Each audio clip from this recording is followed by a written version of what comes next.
Good evening, everybody. Welcome to the February 21st edition of the Mountaineer Locker Room Then and Now.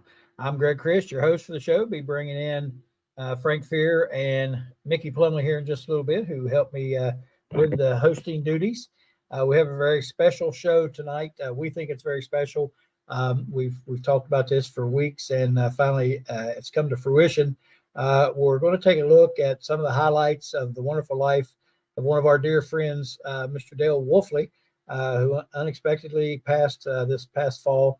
We're all very saddened by that, but we know that he wouldn't want us to be sad, but he would want us to continue some of the work that he started, and man, did he start some work.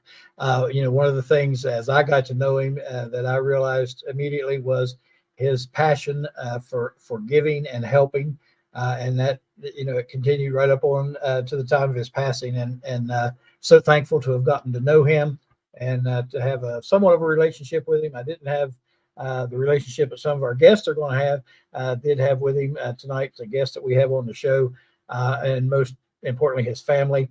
Some of those family members will be on with us tonight. We're going to talk about his show, and then we're going to have some folks on just talking about some memories that they have of Dale, and some of the things that they worked with him on his show through, and some of the things that they did during that. I want to make sure that we mentioned to everyone that you like and subscribe on our YouTube channel. We appreciate that. That helps us out and helps us to keep working on these things and doing what we try to do.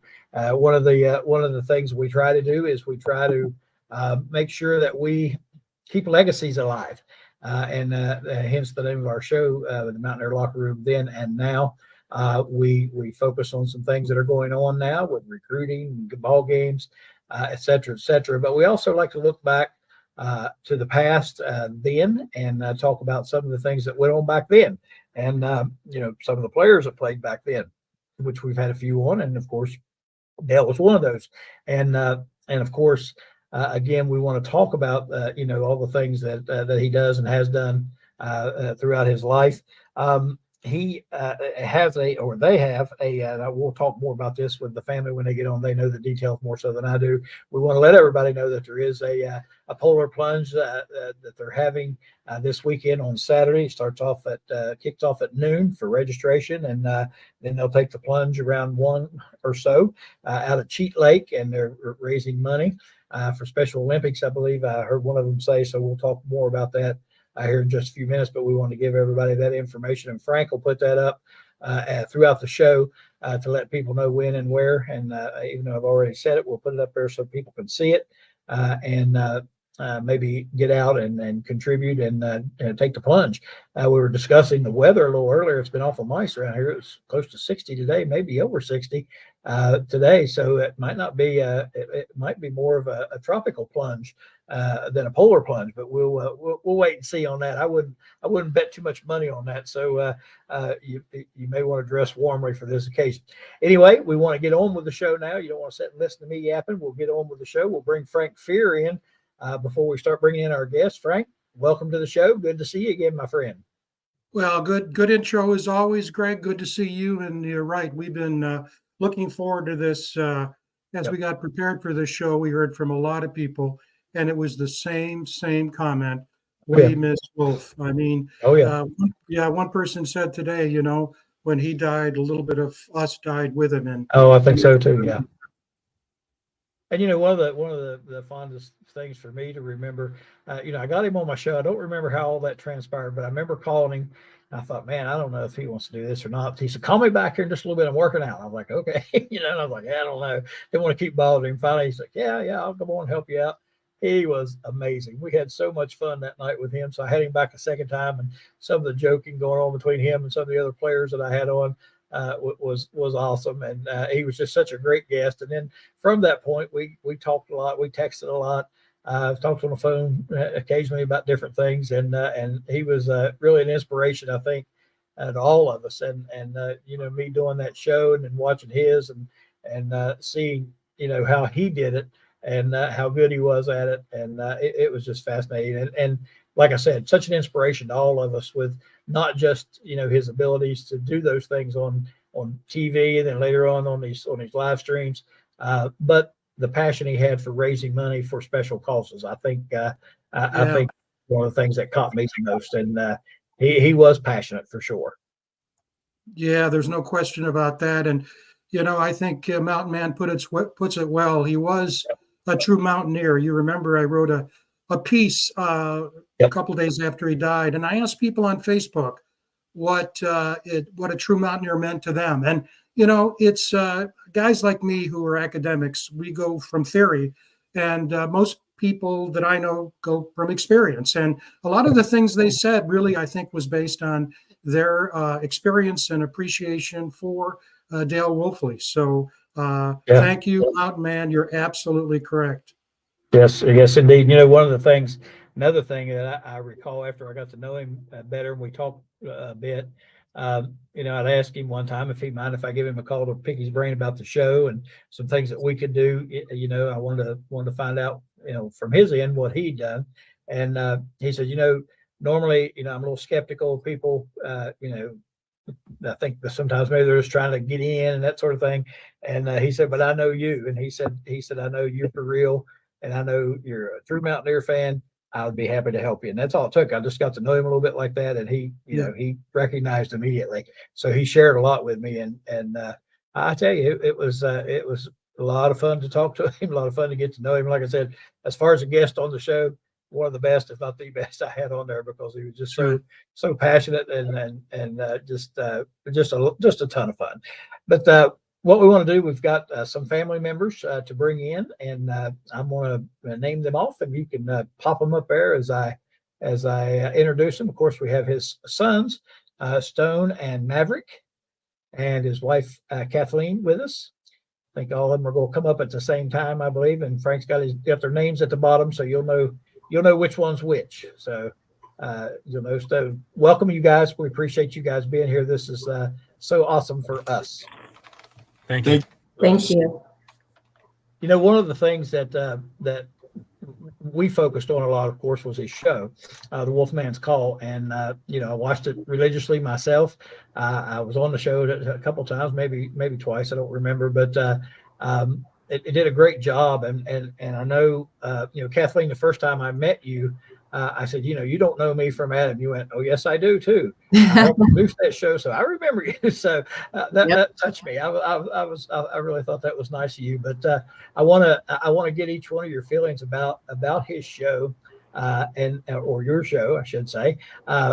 Just what he wanted to accomplish there, what he was accomplishing. And I tell you what, it was on the brink of blowing up. It was getting bigger and bigger and bigger. And I just wanted to get your thoughts on it. Kathleen, I'll let you go first. Tell us a little bit about the show and how it all got started and where you were headed. Well, he wanted to do his own thing. He was, a trailblazer. And he wanted to be able to get out there and talk to Mountaineer Nation and his young brothers, as he called them, Mountaineer Football Brotherhood. And he just wanted to talk football and other sports. And he just loved being able to reach people and educate. He was also a bit of an educator. I know he always was trying to educate me on the game all the time. So that was his mission. It's funny you said that because today a gentleman I work with, he was a college basketball player, and his wife, we were going to the game last night, the WU game, and we were having something to eat, and they had Sports Center on, and they were talking about the new football playoff proposal that had been passed with the 12 teams. And I noticed her tell him, she's like, oh, they're going to 12 teams. They're going to take the 5 conference champions that are highest ranked or something. I heard her say that. And I'm like, kidding me? And so we were talking about our wives. I said, your wife really knows some sports. She's like, oh, yeah, huge fan. I said, I was a coach for 32 years. I had 2 sons that played college basketball. I have one playing college basketball right now. One is a college basketball coach. My wife couldn't tell you if you put the ball up in front of her, which ball it was. Was it a football or a basketball? She wouldn't have a clue. And I'm like, I wouldn't know what it was like, sir. I talk sports with my wife. So it's funny you said that. He was trying to teach you. I gave up on that 15 years ago. I said, she's not going to learn it because she don't like it. So I just quit trying. She made the comment once that when our oldest son was playing high school basketball, when she was in the stand, she said, I didn't really know what was going on. So whenever all of our fans started clapping, I started clapping too, like I knew what was happening. So that's how much she knew about sports. Stone, let you jump in here and talk a little bit about the show. Yeah, well, first off, man, I just want to say, thank you guys, Frank Fear, for hosting this memorial for my dad. It truly means, thank you to all the viewers and to all the guests that are becoming on the show. It's been so great to hear all the stories about my father. And what he really wanted was he wanted to, like my mom said, reach everyone and be able to, explain football in just an easy way of understanding it, and that's what he loved. He loved the process of learn, of teaching and guiding people, and that's what he loved to do. He loved to help, man. He loved to help, and he was passionate about it, and so where he was taking the show, who knows where it had gone, man. He was just getting on a roll, and I'm very thankful, for all the lessons. And like my mom said, he was constantly teaching us. There's always something we never knew. Yes. He was so energetic and passionate about it. I think that's one of the things people liked about his show. When you watched it, it was going to be energized. It wasn't going to be a boring talk show you had to set list to. There was going to be some energy in the room, and that was one of the things I always liked about it. I'm telling you now, when I had him on my show, it was a blast. I mean, we had an absolute blast. I had him on twice, and we laughed, and we didn't have to say anything. We introduced him, got him started, and that was it. We sat there for half an hour and just sat and listened and laughed and had the best time ever. So yeah, he was very passionate about it and done a great job.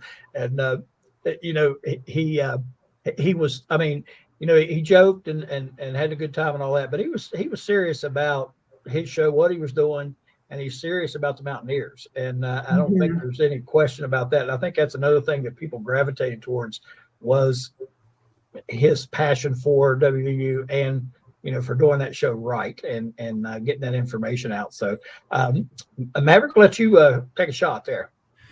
Well, first off, again, I just want to say thank you to you guys too for putting this on. Special to see how many people still care about my dad, as we all do. So, but his show, I mean, it was a lot of fun. I did it a couple times with him. I traveled to a couple different places.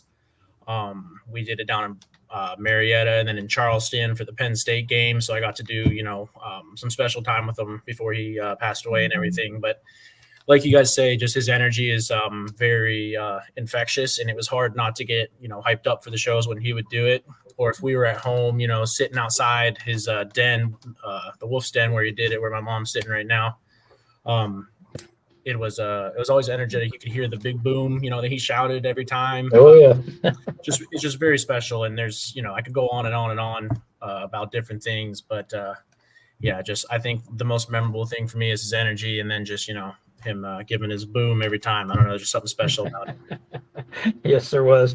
And Kathy, you kind of helped produce the show. I know you told me you helped a lot, helped produce the show.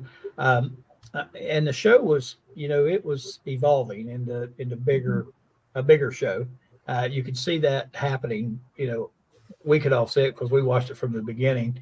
In fact, when he was first on my show, he had mentioned he was getting ready to do this show, and so that's why we started tuning in right off the bat. But you could really tell that it was evolving into something bigger. I know the last time I talked to him, he had asked me about either if I knew somebody or if I'd be willing to maybe do some high school basketball, a segment on high school basketball. And we were talking back and forth about that. So I know he was getting ready to amp it up just a little bit and keep growing it. What about the evolution of the show? Where do you think it a lot of people may not want to know why or what you think was going to happen and where it was going to go, and might possibly, you never know what might happen here in the future, but what the evolution of it was or was going to be. Well, just to go back a little bit here, he was the producer He was the executive producer. He was the writer. He was the programmer, and he was the host. He was I the man. have to give him all credit. All I ever did was hand him his coffee and I know, but I know his you've heard the old water. saying, behind every good man is a great woman. And I had to make sure that his glasses were clean. That's what I did. Okay. I mean, where his show was going, I have to say, I felt big things were coming for him. We talked about it, that drive up to his mom that weekend that he passed. We talked straight for 5 hours about his plans, his ideas, he was actually had so much going on that we were bouncing from one thing to the next. He just wanted to take it so much further. And he really just felt it too. He really felt like, this was, really going to pan out. And he was really excited for the future. Yeah, I think you could tell that. I mean, you could just hear that in the shows, and then in him just talking, you could tell what things in mind. Frank, you want to jump in? Well, everything you all said just resonates. I didn't know Wolf all that long, but I'll tell you, a few times in my life, I've known people that have had such an impact on me. The impact was immediate and deep. And, I was talking with my wife, Kathy, about this not too long ago. He and I walked very different paths in life. But one of the things that I noted very early, he played football. I was a college professor. But philosophically, and the way we looked at the world was very similar. And particularly the way he looked at situations and was able to look at them and decide how deeply am I going to get into this. And the thing that I like most about Wolf, and I think all of us who knew him can say this, there are a lot of people in life where, I don't want to use the word taker, but it's really about them. It's about me. And with Wolf, it was about we, and it was about you.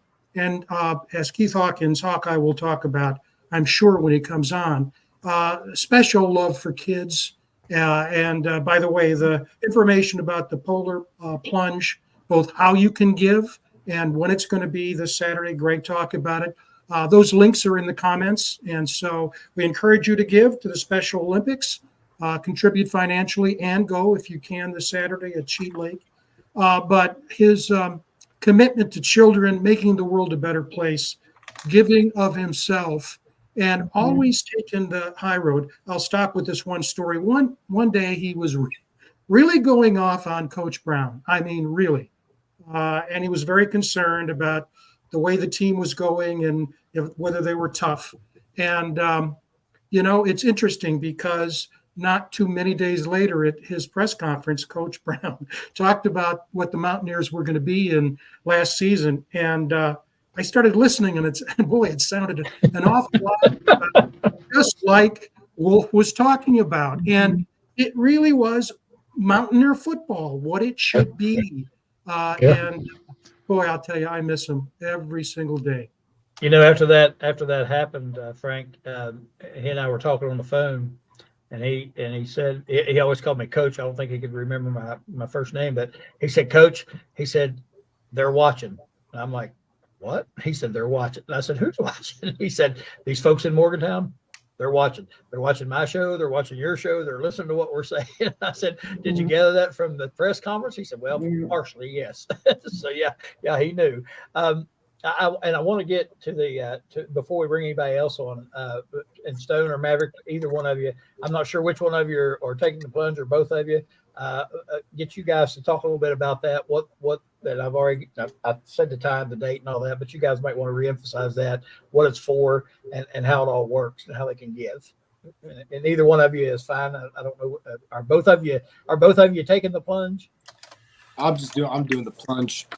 Sadly, Unfortunately, oh, sorry. go ahead, Maverick. Unfortunately, I'm not going to be able to. I'm down in Pensacola right now working, so I've actually never been able to do the plunge, but it's always was one of his favorite things. I think there's pictures of him when he was the year he's wearing the red long sleeve shirt, cannonballing in after everybody walked in or whatever, and there goes Dad running down the side of the dock, and you think he's going to slip or something, but he's still had that athleticism in him to do it. So, unfortunately, no, I will not be there. Well, you can do a symbolic plunge down in Pensacola. I'm sure it'll be just as cold in the water down there as it is. That would be exactly what you called earlier, tropical plunge, because it was around 70. Yeah, today, take the tropical plunge. Yeah. Stone, go ahead and tell us about the event. Oh yeah, man. So it's at the Dockside Grill in Cheat Lake. It's at 1:00, and there's links online through Facebook, probably or through Twitter. Get them out there to donate. But my father loved the plunge because of what it did for this community, what it did for these kids who have such or have disadvantages in life. It builds confidence for them and shows them that they can do it, that they can succeed in this life. And that's what it comes down to, is pushing them, making them realize that this is doable. And Absolutely. that this is so important. It is so important to my father. It is important to my family as well, and to Mountaineer Nation. Absolutely. And like I said, the links are out there.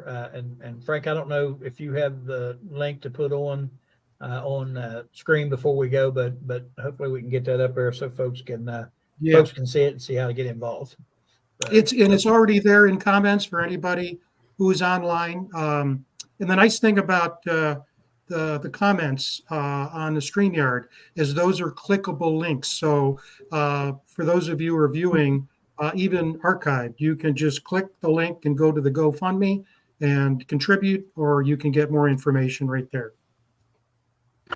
All right, Frank, and I don't know exactly who all we have waiting for us in the studio. I can't see the back room, the locker room, but I'll go ahead and name the folks that we expected to be on, and then if they're here, we can pop them on the screen. If not, we'll get them the next time. But anyway, and I thought it was funny. I looked at when you had Reno up here. It said a man called Reno from California. That was his name on the screen.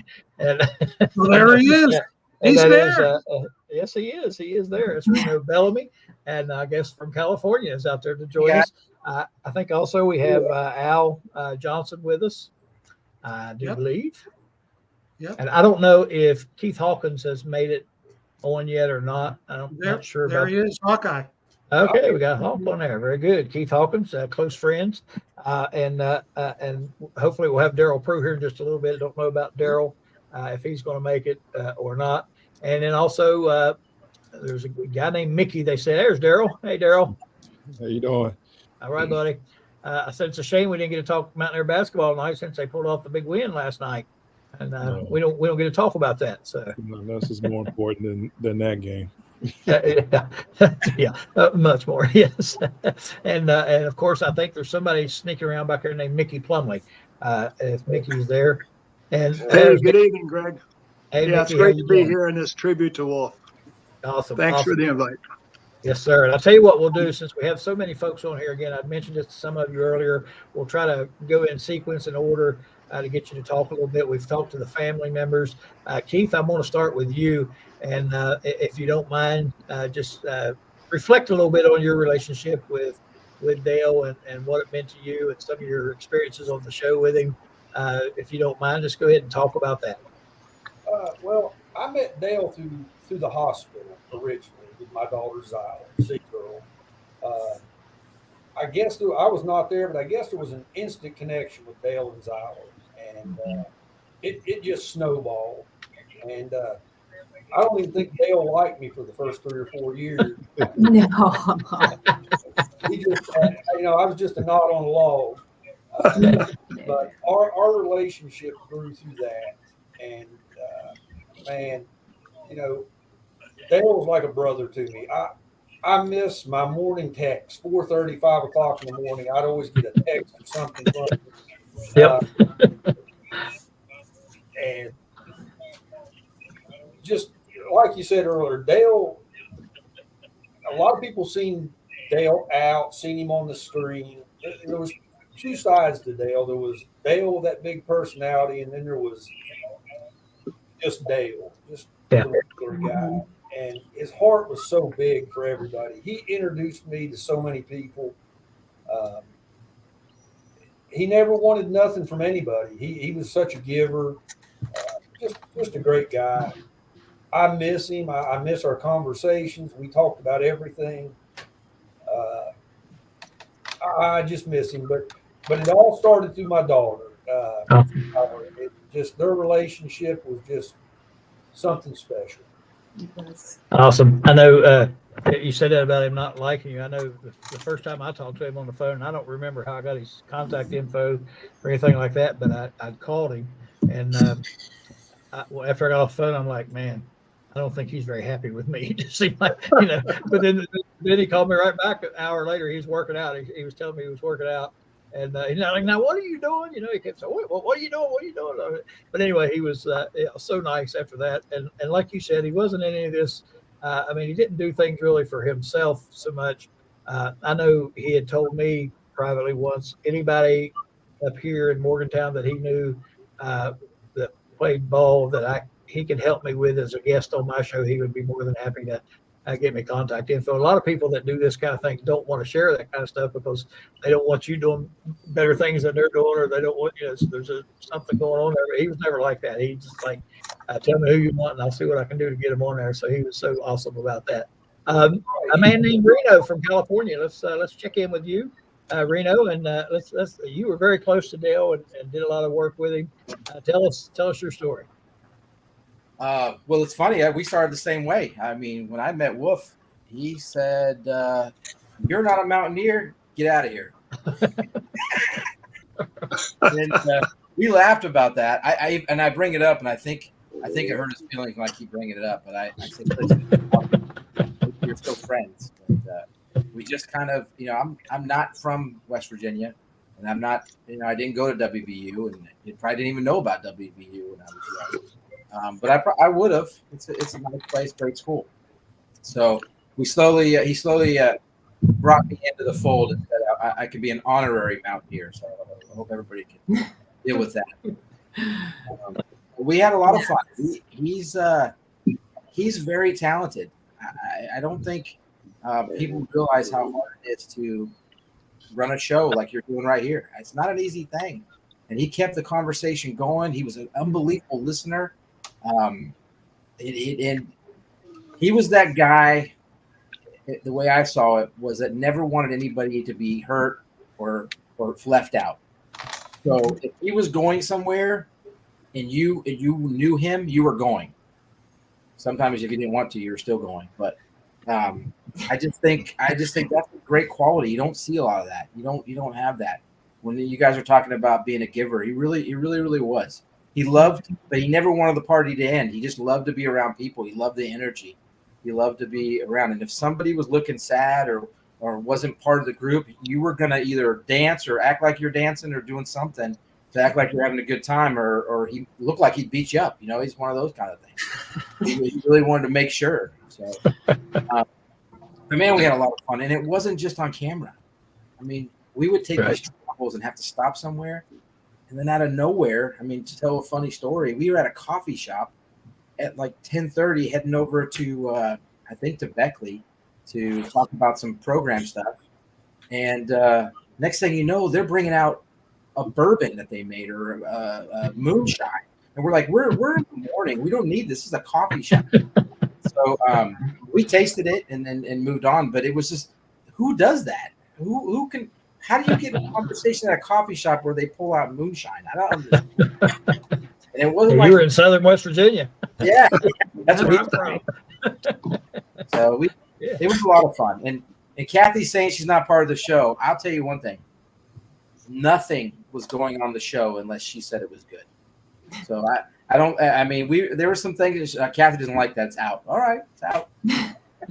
Including, by the way, you guys got to take a look. This is important because this was his new logo for the Wolfman's Call.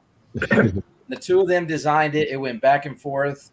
They drove me crazy over it. But we got to this point, and it was in it kills me because it was in production. In fact, we got it approved on the drive up, and it was in production during that time. Yeah. And it is mind-blowing to me. Kathy must have had a big deal in that one because that's a Wonder Woman sign. That's right. It's Superman. Yeah. Wonder Woman. Yeah, The W is for Wolfman. yeah. He was. Like I said, this was a big deal. Like This I was said earlier, that if you behind every good man is a great woman, and when she said that, I said, "Don't be so humble. I know better than that." So I know she had a big role in it for sure. Yeah, y'all didn't see all of before the show started. There's all the background talk between him and Kathy. Oh, this is not working, Kathy. This is not working, Kathy. This is not working. What do I do, Kathy? Give me Kathy this, Kathy that. I was like, oh. And All I right, heard everything. I heard it all. He ran everything by me for sure. Yeah. That's awesome. Yeah. That is awesome. I mean, if Daryl? there's questions I could share, but last thing is you asked where the show was going. He had some unbelievable leads heading in certain directions and some really big conversations. Mhm. It really looked like it was going to take off. And if anybody saw the Greenbrier show, he interviewed politicians and all types of individuals like a champ. I mean, it was unbelievable with no anything. And I can't believe people don't understand how hard that is. Mhm. Yeah, that's not easy stuff to do, and he did it with such ease, and that personality, his personality was his personality, and that fit right in with what he was trying to do there, and that he just eased right into it and never missed a beat. I used to watch him on TV and think, man, that guy's he's a natural. He gets you excited, just watching him describe a 44 sweep or whatever they call it now. That's what they call it when I played football in high school. But he'd get you excited just listen to that play design, so he was just a natural at it, and like you said, I know it was going places. You could just tell it was just growing and growing and growing. Daryl, you were a regular on the show. You did. Before you go, Daryl, can I share one more thing? Yes, absolutely. One more thing that Kathy can maybe share. Tell me to not share or not. I was watching my little nephew play ball. He was 6 years old. And Dale would call all the time. If he had an idea, he was calling right there and he was telling you. He calls me, hey, what are you doing? I said, I'm watching my nephew play. I sent him a picture of football. He says, I can't watch that game. And I said, what are you talking about? There's so much fun. It's football. He goes, I can't watch bad football. I said, cool. He says, I don't care, Reno. I can't watch bad football. I won't do it. And but he did. Is that true, Kathy? Well, you know what? He loved if it was anybody that was family, friends, absolutely. He loved it all. He was just giving you grief. It made me laugh so hard. I was like, wow, this guy is so dead serious about football. He's out. All right, Daryl, you were a regular on the show. Appeared with him, not only talk about basketball, you talked about all the sports with him, and we're there every week pretty much. Talk a little bit about your role on the show and your relationship with Dale. My relationship with Dale goes back to 1985. I graduated high school and came down to Morgantown in late August, and all of a sudden I'm playing in games and people are screaming "Prue," and it was all the offensive linemen. It was a football team. They got it all started and it became a little tradition.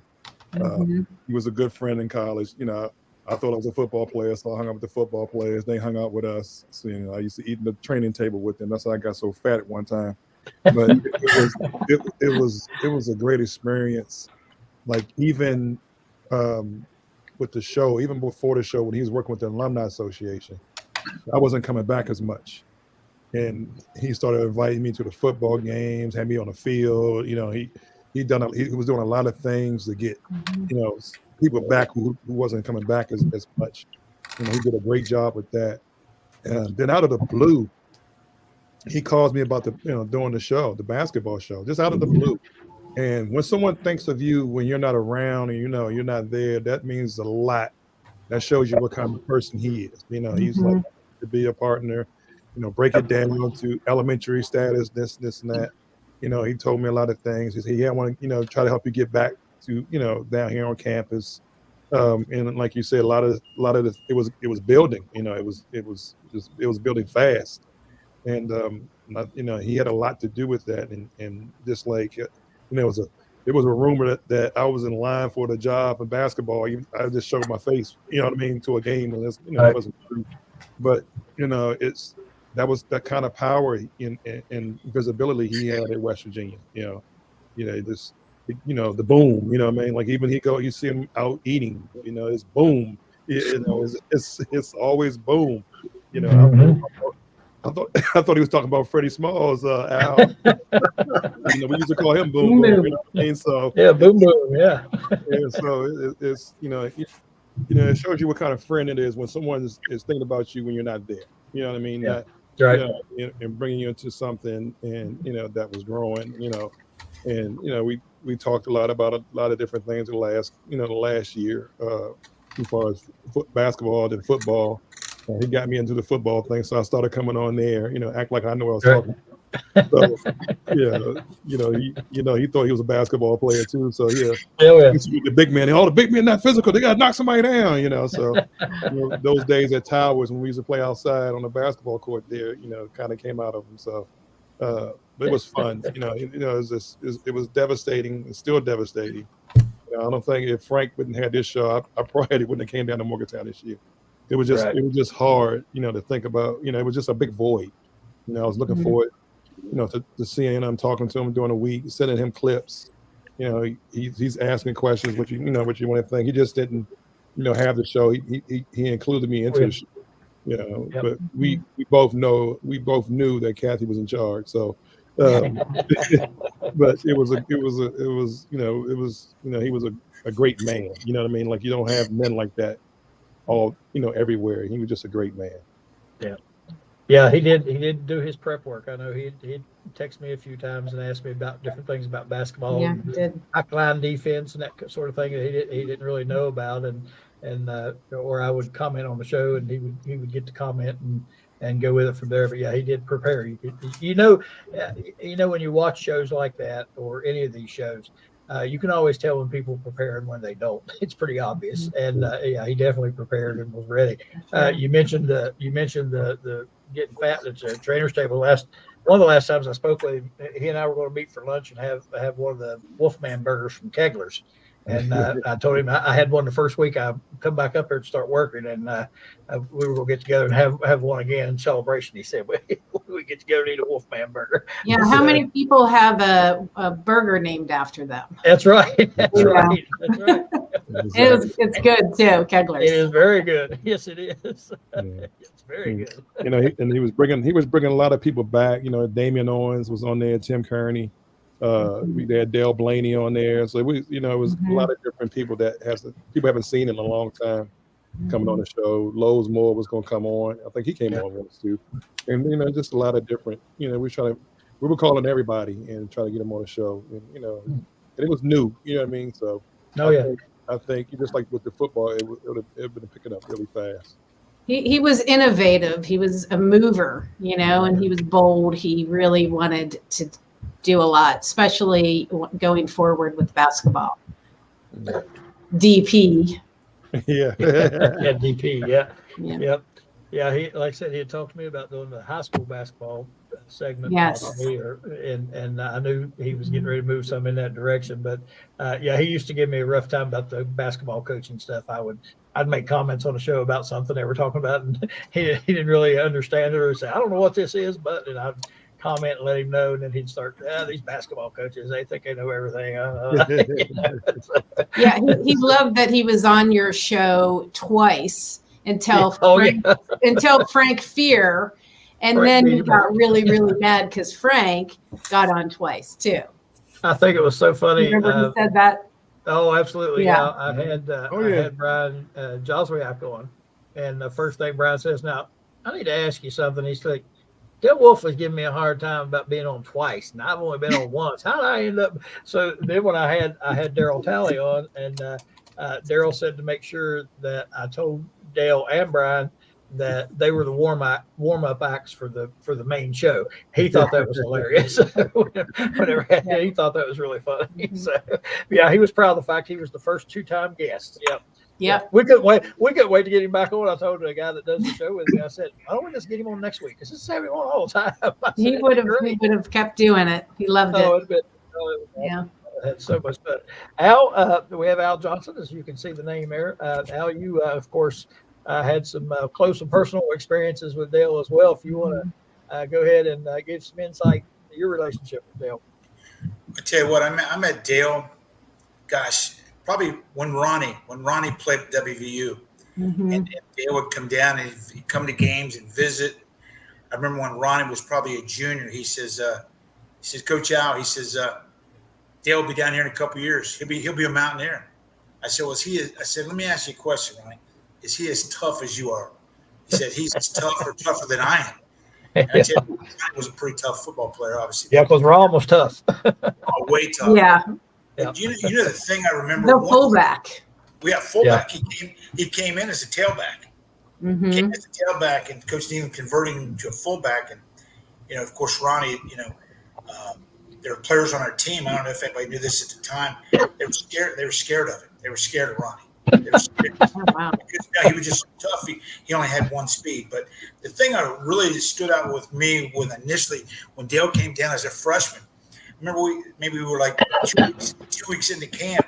2 weeks into camp, and I remember one day, scrimmage. We had a scrimmage, and I'm leaving. The lights, turning the lights out in the weight room, and getting ready to leave. And I, how you walk in a room and you sense that somebody or something is there and shouldn't be there. So I look over in the corner, and there's Dale. He's sitting in the corner. He'd never taken his equipment off. The whole team had showered and left, and probably were down in Southside somewhere. But he's sitting there with his helmet on. He's sitting in the corner and he's crying. Oh. And I'm getting ready to turn the lights out. I'm walking through, and I said, at that time we didn't call him Wolf. We called him Dale. He evolved into becoming the Wolf and then becoming the Wolf man. I think it was maybe it was what's a baby wolf? I don't know. Anyway, I said, Dale, what are you doing, dude? I said, we got to get out of here, dude. What's wrong? He goes, I suck, Coach. I really suck. He goes, I don't even belong here. I remember the story. He said, I don't think I'll ever play here.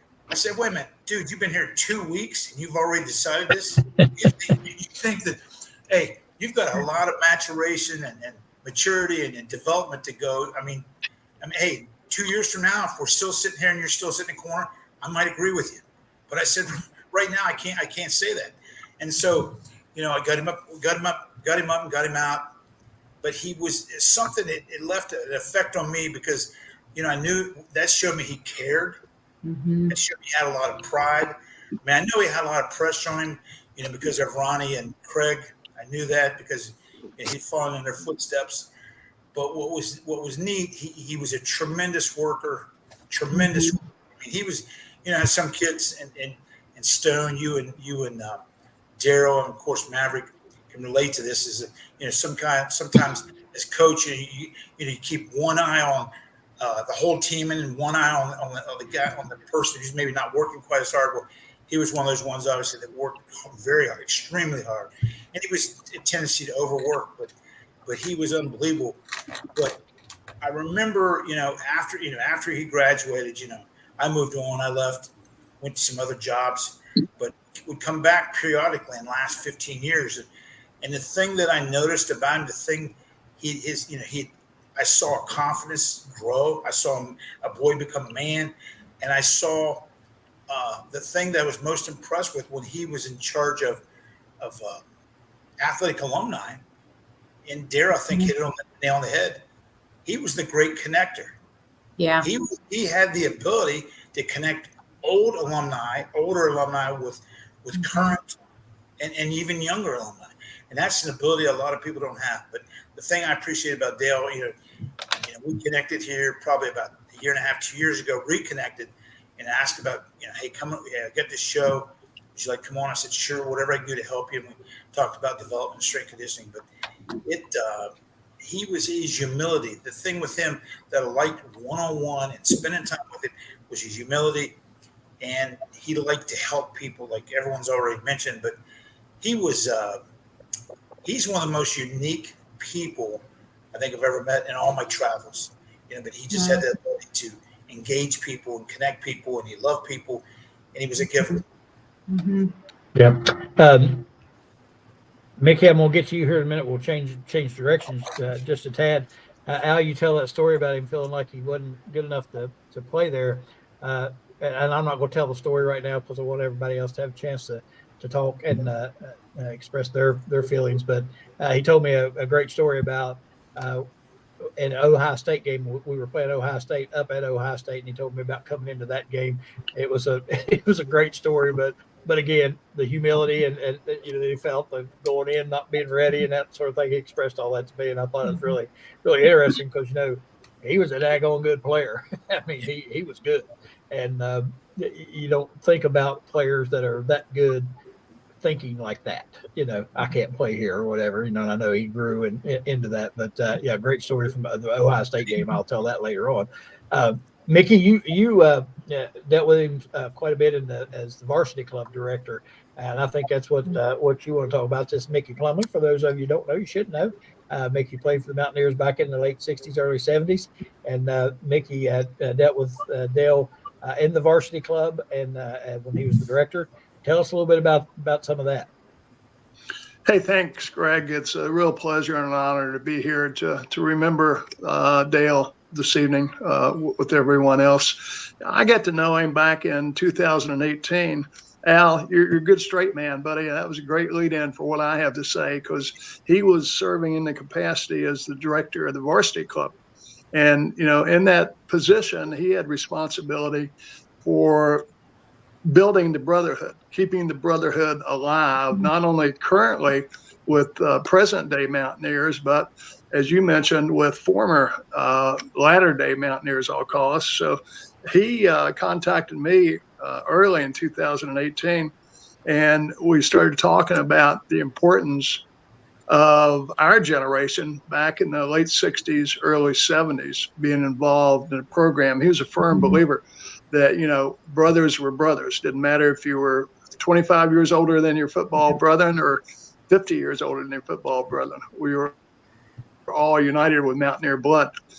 And I mean, what a guy for that job. I mean, just tirelessly working to keep all the Mountaineers together that had experience at WVU, not only in football, but anybody that lettered in any sport at the university was a member of the varsity club. And Dale was just so tenacious, and he had so much energy and just bigger than life. I called him up after we first got to know each other. In 2019 was coming up, and that was going to be the 50th anniversary of our 1969 Peach Bowl team. Mm-hmm. And I started talking to Dale about the possibility of us having a 50-year reunion. Boy, he grabbed that and went to Shane Lyons with it. He probably went to the Board of Regents. I'm not sure who he contacted, but he orchestrated one of the best reunions you could ever ask for. There were about 38 of us that showed up for that reunion. And Dale just went above and beyond the call of duty to make all these special arrangements for us. We had a great reception on Friday evening. He had Shane Lyons to show up there for that reception, say a few words to us. He had Coach Neil Brown the day before a game show up that night and make a few comments to us as well. And how he pulled all that off, I'll never know, but I know that he did work tirelessly in getting that accomplished. And he, I've still got all his text messages, and I'm not going to erase them because every now and then I'll pull them up and reread them. He used to, as all of us have kind of alluded to here, he could give you a hard time when he wanted to. Oh my God. I'd call him up and I'd text him. I said, Dale, we're trying to get this reunion together, and we need this, we need that. And he'll say, okay, I'll go to Shane. I'll see if I can get it done for you. And then he started texting me back, and he'd say, Plumley, you're killing me. You're absolutely killing me. He said, every time I go back, you're asking for something else, he said, I'll get it done for you. But he said, we're going to be so way over budget on this. But he did not let that deter him at all. And he kept preaching to me personally and to the other players that I introduced him to from that era, the importance of us staying in touch and being part of the Mountaineer Brotherhood, which was a theme of his life, no doubt about it. He, I remember one year we went up for a spring game, and he'd arranged for a golf tournament out at Lakeview on Friday afternoon. And of course, we were all looking forward to playing with each other and having a little reunion with our fellow teammates from our era. No, he wouldn't have it. He had us all assigned in foursomes where you had a player from the 70s, the 80s, the 90s, and the 60s involved in that reunion. But he was just such a powerful force. I mean, he never met a stranger. You know, if he saw you, particularly if you're a Mountaineer, he immediately loved you. If you weren't a Mountaineer, Reno, he'd learn to love you one way or the other.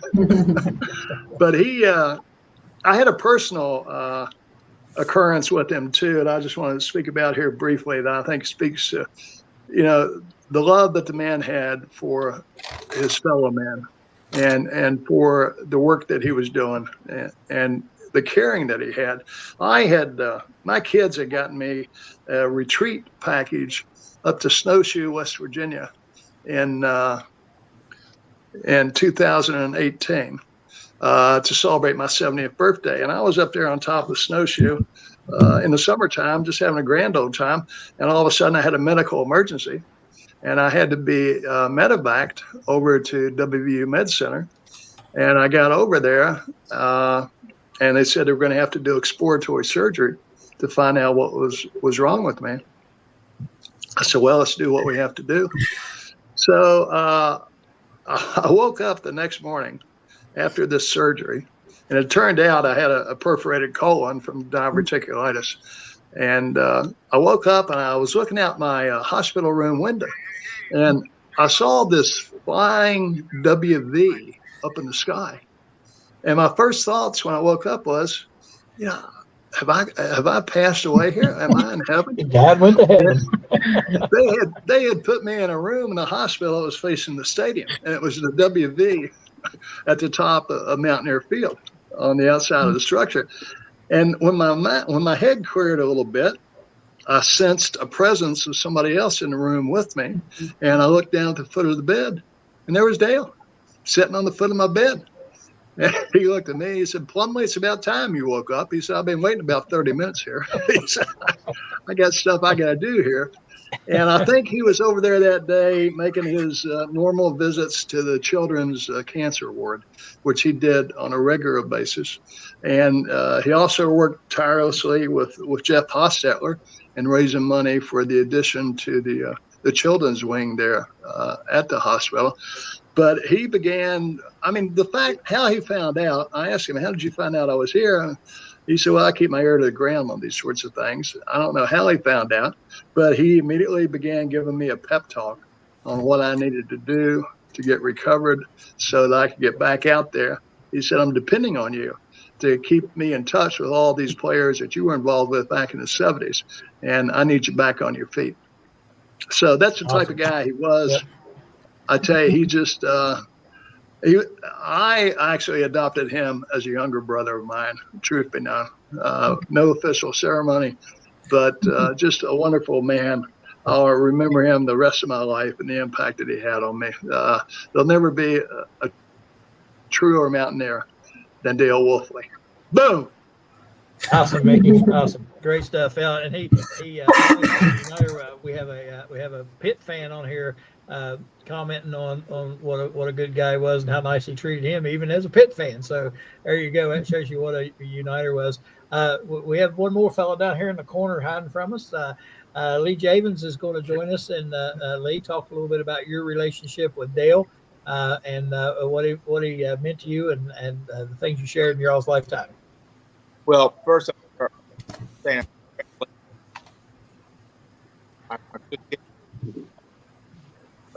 We're having a little bit of trouble hearing you, Lee. I don't know if your connection's not good or what's going on.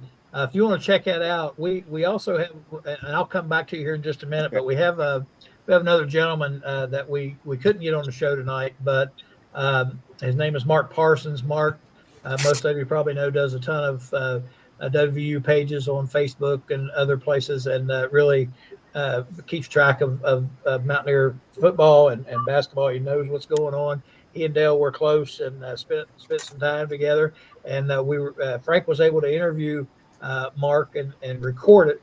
So what we'll do is Frank, if you're listening, we'll do Mark's interview, and then we'll come back to Lee after we get done with that.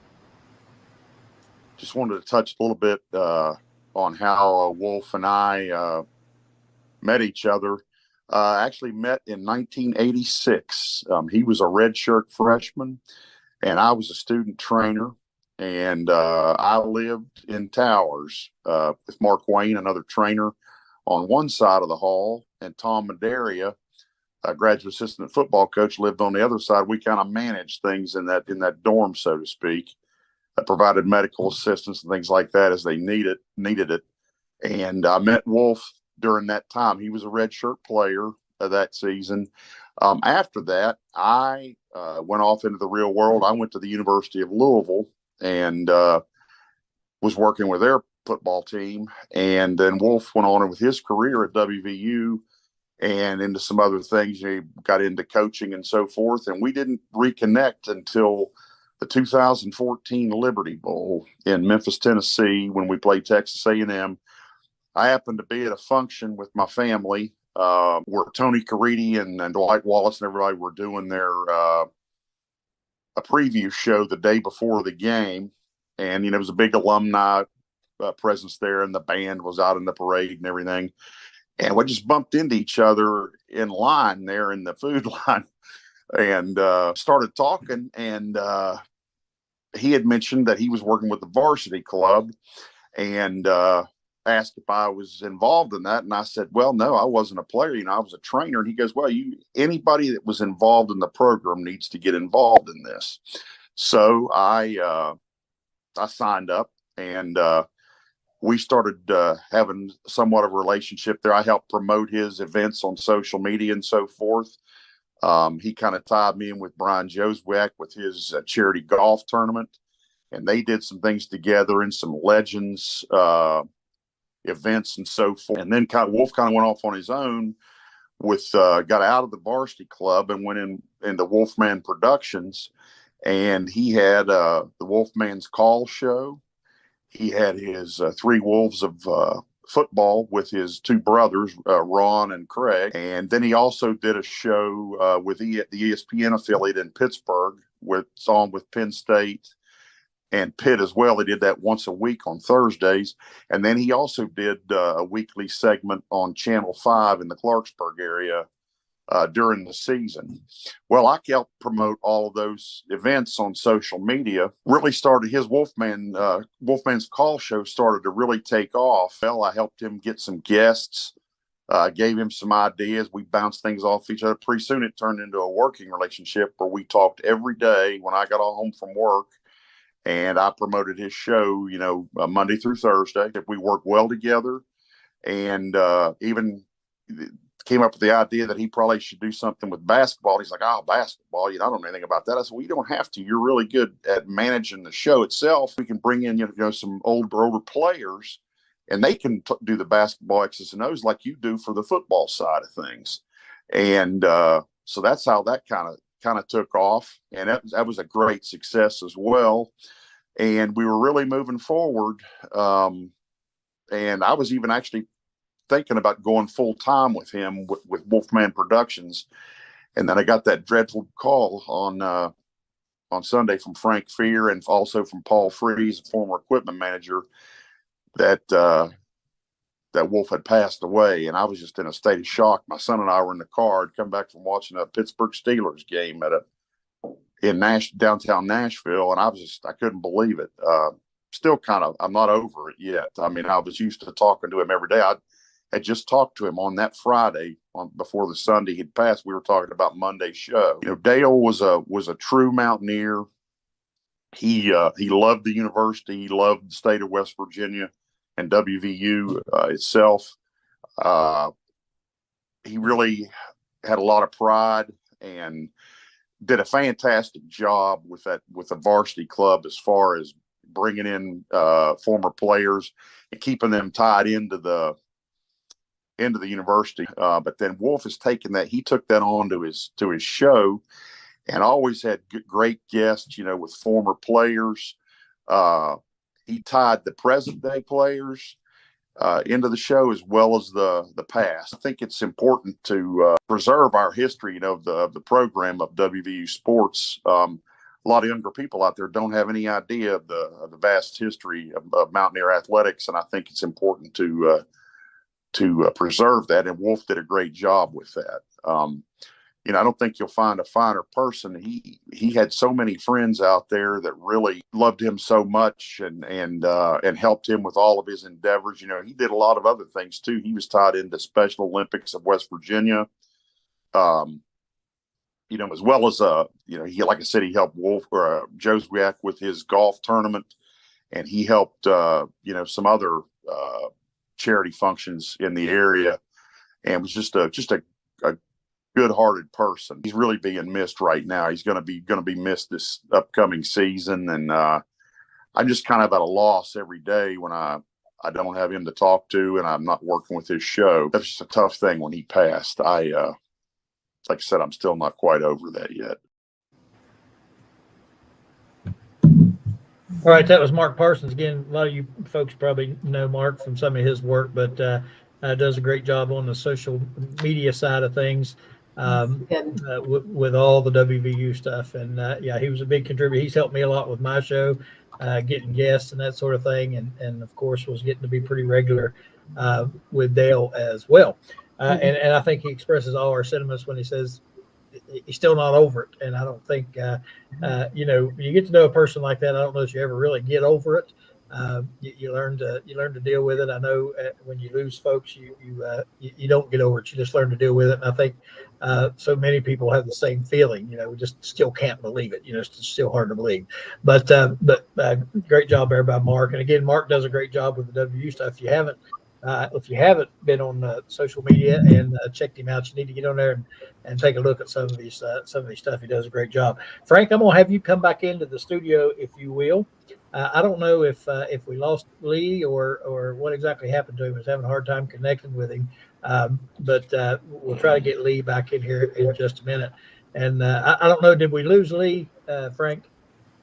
I don't see Lee. I think we lost him. Yeah, we was having a hard time hearing him. Yeah. Anyway, yeah. Okay. Well, Okay. when I interviewed Mark last night, and he really wanted to be on the show today, that interview ended a bit abruptly because he had to collect himself. And, I think we're all feeling that way. And this is a celebration, but it's also obviously a remembrance of a person who touched each one of us very deeply. The world needs many more Dale Wolfleys in it, and we're all just blessed that we had an opportunity to be touched by him, and he'll never leave us. That's absolutely, we know that. Absolutely. And but before we're running a little short of time here. Before we go, Daryl, I'm gonna work my way back up the Brady Bunch scene here, and Stone and Maverick are probably saying, "Who? Tom Brady? What are they talking about?" Your mom can explain that to you. Brady Bunch. Brady Bunch. Yeah, she can explain it to you later on.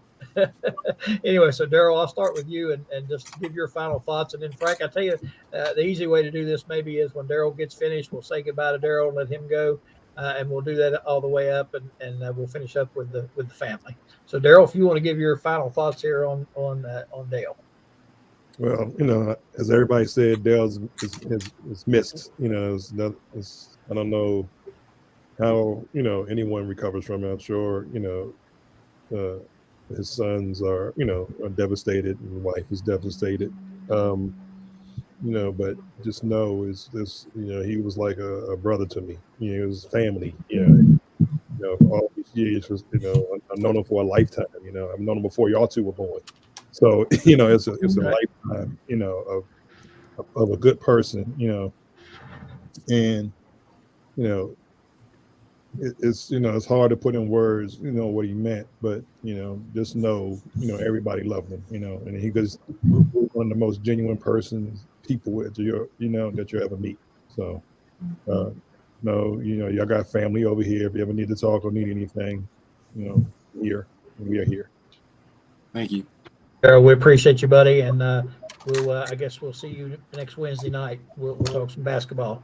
All right. Thank you, Daryl. All right, Daryl. Take care. DP. See ya. DP. Boom. Al, he got his boom in there too. Al, you want to go ahead and give your final thoughts? Yeah, thank you. I tell you what, this has been a great evening. It's and so many positive thoughts and comments about Dale. I mean, and the thing that Daryl just alluded to. I mean, it's just such a real, genuine person. And the thing is, it's through the years when he played football at West Virginia and segued into different positions and with the varsity club and then going out on his own. What was really unique, you have a great relationship, and the person that on the other end that you have the relationship with is real when you haven't talked to each other for a length of time, and it's like you pick right back up just the last sentence you spoke. Yeah. And that's the way it was with Dale. I mean, it was so cool, and it was just. But I've always had great respect for the Wolfley family. He was an unbelievable person, and I enjoyed getting a chance to reconnect with him. But he was phenomenal. But I just thank you for letting me be part of this. But he's missed, but I want to tell you what, he'll never be forgotten. All right, Al, appreciate you, and appreciate your input and your contributions to the show. We thank you very much, and we'll probably have you back. My strength coach at WVU, baby. That's right. You guys have a good evening. Thank you. Mm-hmm. All right, Al. Thank you. Take care. Good to see Take you care. again. Bye-bye. All right. Alf, we'll let you go next. I miss my buddy every day. I miss our conversations. There's probably not a day that goes by that Zyler doesn't talk about Dale in some way, shape, or form. Dale always said that my family was his family, and that's how I feel about you guys. Mm-hmm. You're family to me, whether you want to be or not. I'll always be there for you. You need something, all you got to do is call, guys. And I was sitting here thinking, there was two things that popped in my head. Number one, Dale was the worst Santa Claus I have ever seen. Absolutely horrible. I have pictures. It was a train wreck, but his heart was in it, and that was all that mattered. And one of the last times that I spent that me and Dale was together was the Penn State game, and Maverick was down at that time. And I remember getting a text early that morning that said, "Hawkeye, you're in trouble. We broke curfew last night." I texted back and said, you were driving the boat, bud. Maverick had been in the shower for an hour and was refusing to let him in the bathroom. So I said, I don't even want to know. I don't want to even talk about it, dude. You're on your own. But that was cool. When you was with him, it was just a good time. I miss him. I love him. I love you guys, and I love you, Hawkeye. Give Zyler our love. I will do it, guys, and that's really all I can say right now about it. I love you. All right. Keith, we appreciate you, buddy. All right, Good guys. insights. Good See you, Hawkeye. All right. Take care. Take care. All right, Reno. Give us your shot. You guys are making this hard. I'm trying to. Yes, it is. I guess the goodbye. A man from California named Reno. Stuck into the Wolf vortex. I'll tell you that. In such a short time, we learned so many things that were funny to us. And I'm not even sure if I shared the stories if they'd be funny to anybody else. but they were funny to us. And in the last couple months, it's just been so interesting. I guess it's been hard. You drive around and you start to remember things. I just started laughing out loud. And they're stupid things. Almost like middle school boys laughing at stupid things, but it just brought joy, to a world that's so tough sometimes. And as far as the show, like I said, I just think Wolf is a talented guy, and he was meant for a lot more. And I think it was really going to happen. And it would have been pretty cool to see that play out. But as far as the goodbye, it really is just, I guess those are stories that I'll have in my mind that we look at each other and start to giggle like little girls, I think. And Kathy would make fun of us sometimes when she would catch wind of it. And it was just fun. And I miss that. I miss that a lot. And I still laugh out loud over the stupid things. So I'm happy to be a friend and a part of the Wolfley family. And we're all going to miss him. So love you guys. All right. Thank you, Reno. We appreciate you, buddy. But one second. It's nice meeting you. 1 second. Reno, Thanks, Tom. you're fired. You're fired. Oh, you're fired, Reno. You are so fired. My resume is 9 pages. Hired, fired, hired, fired, hired. Thank you, Reno. We appreciate you joining us tonight. See you guys Saturday. Okay. Bye-bye. All right, Stone, I'm going to turn to you now, and I know you guys, you're not old enough yet, but I lost my father when I was 16. I was in high school, and one of the things that as you get older and you start to realize, you get my age, you realize we're not going to live forever. And even though some folks are taken earlier than what we expect, one of the things that helps in that healing process is when you hear stories and the love that other folks had for your father and how much he meant to people and the legacy that he's left behind. That helps and goes a long way. And I know you guys are probably recognizing as you get older, you'll recognize it even more. And it does help with that healing process. And that's one of the things, that we hope to do here is to keep that legacy alive, keep all the positive things going that he started. And, just words to you guys that it won't ever go away.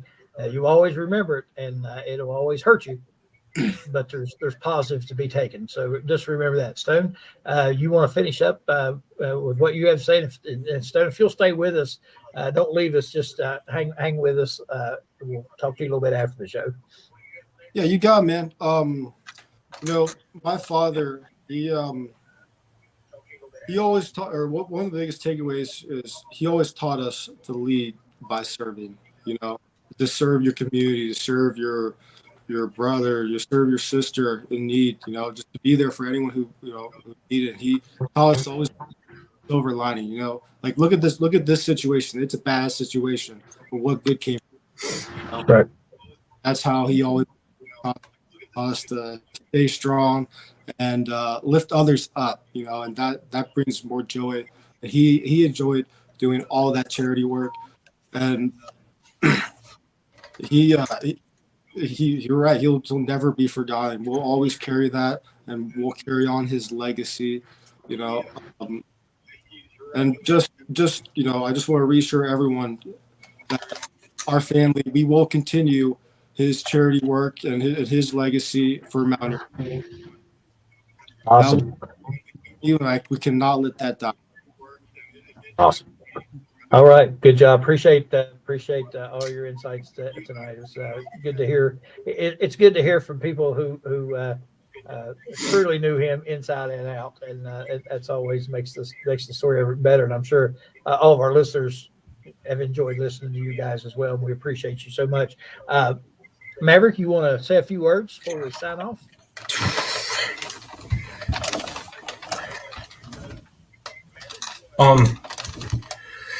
Obviously, it's still very hard.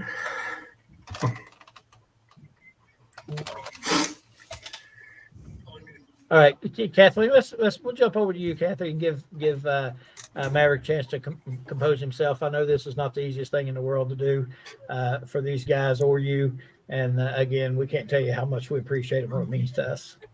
Well, the thing that I always used to say to Dale was, I love your beautiful football mind. I loved the way that he talked about football. Yeah. He made it interesting. He made it fun.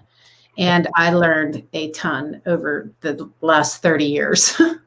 Oh, yeah. But he loved, like I said, his faith, his family. He loved his Mountaineer brothers, the young brothers, the brotherhood, everybody. He just loved Mountaineer Nation. And he enjoyed his show so much. The Wolfman's Call, where the truth is always part of the call. That's right. And he was, like I said, this was in his song, but he was remember his intro song to the Wolfman's Call. It said he was a force of nature that couldn't be contained. And he had lightning rods in his veins. Boom. And by the way, Pitt still sucks. By the way, what sucks? Pitt still sucks. Oh, okay. Hope Pitt fans still with us. Yeah. Boom. Yeah. We had that discussion too about that. Yeah. You talk about, there he is. Oh yeah. The talk is Pitt guy. Dale loved him. Yep. He talked I talk to him all the time. You mentioned learning about football. I remember when he was on the TV show and he would do I forget what they call the boards where they get up there and they draw all the X's and O's and arrows and all that. On the dry board. Going so fast, I'd be sitting there watching that thinking, oh Wait. my God, what is he talking about? I mean, he would whip that thing around and like I said, he could describe a fullback plunge and get you excited about it. Yeah, plays and techniques. He knew everything. He just always wanted to learn more. Oh yeah, he was amazing. That's for sure. Before we sign off, I know we're running out of time here, but we'll bring Joey, Greg, before you do that, but I know Maverick's still gathering himself there. I was just going to come in real quick and because I do want to invite. Yeah, I do want to invite everybody over Friday for a show at 7:00 on it's going to be on 3 channels. It's going to be on the West Virginia channel, which is what we're on right now. It will also be on the Big 12 channel, and it will be on the main channel of the Voice of College Football. And we will, we're going to have a lot of different guests coming in talking about Dale, former football players, former coaches, just everybody around Dale. And, we don't know how long the show is going to go. Mm-hmm. No idea. But we do know we will stay until everybody gets the word in. And that includes you, the fans. So, at one point we will drop a link and allow some fans to come in and say what Dale meant to them, because I know I hear so many stories out there from fans, especially after Dale passed away, telling me how much he meant to them. And a lot of them have told me that's why they became a fan, was just watching Dale Wolfley. We have a USC fan coming here a while ago.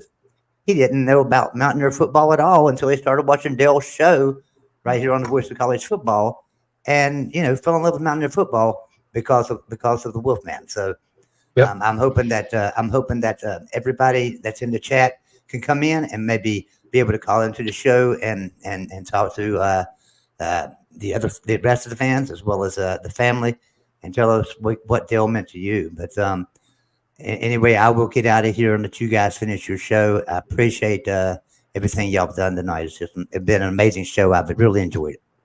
All right. Thank you, Joey. Appreciate you, buddy. Thank you, guys. Oh, let me tell y'all a quick story real quick. I got to tell that story. It's funny. I was back in 2019. So I was the producer for Golden Blue Dude. I think everybody knows that. Mm-hmm. And I always pushed Golden Blue Dude to, like when I would push him even to make 1,000 subscribers. Then I push him to 2,500, just by giving him incentives. And I can remember the 7,500 incentive was when you get 7,500 subscribers, I'm going to get you Dale Wolfley. Here was the problem. I didn't know Dale. I did not know Dale. I mean, but I knew Eugene Napoleon, who was a good friend of mine. I knew Brian Josbiak, good friend of mine. So I knew I could get to Dale, but I didn't have any idea he would come on the show. I really didn't. But I told Golden Blue Dude, I promise you, You get to 7,500 and you keep working hard, and you'll have Dale Wolfley on your show when you hit 7,500 subscribers. That kid, now he's just a little old skinny kid, and he absolutely worked his hind end off to push videos out and get to 7,500. Yeah. The minute we hit 7,500, my phone rang. I want Wolfley. You better get me the Wolfman. I said, you got him. And what was amazing about that is here's the timing of that was like that. It was within the next day or two, the Wolfman reached out to me for something. I don't even remember what it was about. I think they got my number from algorithms. That's exactly what it was. Algorithm. Kathy don't have anything to do with any of this, right? And it was kind of funny the way it happened. So while I had him on the phone, I was like, "Hey, yeah, why don't you come and do a show for me?" Yeah, man, love to. I was like, "Oh, fantastic! I look like a king now because But that was just how Wolfman was. All right, I love all you guys, and see Joey. You all Friday night. All right, Friday Thank night. you, Kath. See you later. Thanks, see ya. Bye bye. All right, as Joey goes back in the back room, Mickey, you're here or still with us. You got any last thoughts you'd like to throw out there? No, I think I'll probably said my piece. I'll just end with, I love the guy. Had a big impact on my life. I'll never forget him. Awesome. To end up, try to lighten the mood just a little bit, Mickey. You remind me, I had a fellow when I was a basketball coach at Mount Hope High School. His name was Gene Spadero. And, yeah. You remember Gene? At the end of practice every day or before practice, I would always get the kids together. We'd sit and talk about different things. And then I would look at my coaches and I would say, you guys got anything you'd like to add? And Coach Gene, I would always say, Coach Gene, anything you'd like to add? Nah, I don't know much about basketball, but I'll tell you this. And then he would start. And 25 minutes later, we'd be like, all right, we got to wrap this up so we can practice today. That reminded me of that when you said that. Folks, listen, I cannot tell you how grateful we are to have had all you guys on the show. Kathy, Stone, Maverick, we appreciate you more than you know. I know it's not an easy thing to do. And I know, I know it don't seem like it, but it will help with the healing process, I think, at some point. And I know it's a tough thing to do to get on here and talk and share your memories and that sort of thing. It is difficult. I understand that. And, we pray for you guys, and we know that as time goes on, it'll get easier. But we want to, again, keep this legacy alive, and you guys can help us immensely with that. And we thank you so much for being with us tonight. Again, I know it's a tough thing to do, but we do appreciate it. And I know the viewers absolutely love hearing from you guys. So thank you all very much. Thank you. Thank you. All right. Thank you so much, Frank. I think that's going to do it for tonight. We appreciate everybody joining us. And don't forget Friday's show, Joey's show Friday. And Stone, go ahead. You got something else you'd like to add? Yeah, Maverick, would you like to say anything? Or I'm sorry. Yeah. Maverick's done. Hey, we understand, Maverick. Not an easy thing to do, buddy. And we get it. So hang in there. Frank, we appreciate you. Mickey, appreciate you. And again, look forward to the show Friday night, 7:00. It will all be tuning in and checking that out. So thank you all very much again. We really enjoyed hearing all these stories and all the memories that everyone has of Dale Wolfley, and a friend to all of us, and a friend to Mountaineer Nation. We appreciate him. So thank you all very much. We look forward to seeing you again next Wednesday night. Good night, everybody. There he is.